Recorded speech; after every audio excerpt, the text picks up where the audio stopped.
आता पाहूयात विस्तृत बातमीपत्र।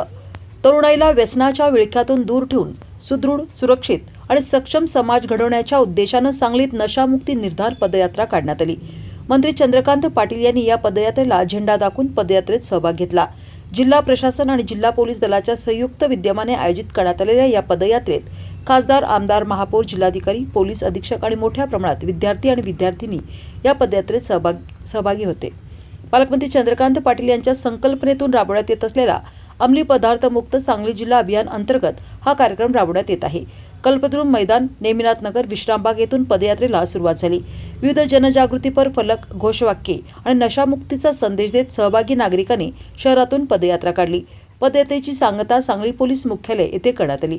या व्यसनापासून दूर राहण्याचा आणि समाजाला व्यसनमुक्त करण्याचा सामूहिक निर्धार करण्यात आला।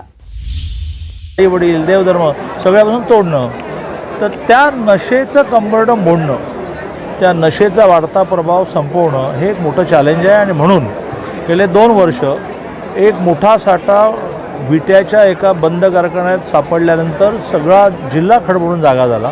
तर गेल्या 2 वर्षामध्ये इतके साठे सापडत आहेत। 2 दिवसापूर्वी 300 किलो गांजा जप्त केला।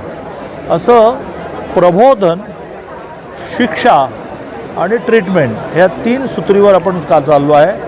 प्रबोधनाचा भाग आज होता हजारो शालेय कॉलेजचे विद्यार्थी, ज्येष्ठ नागरिक आज नशा विरोधी रॅलीमध्ये सहभागी झाले। मी पण ह्याला इतकं महत्त्व दिलं आहे की आज मंत्रिमंडळाची बैठक मंगळवारच्या ऐवजी सोमवारी लागली।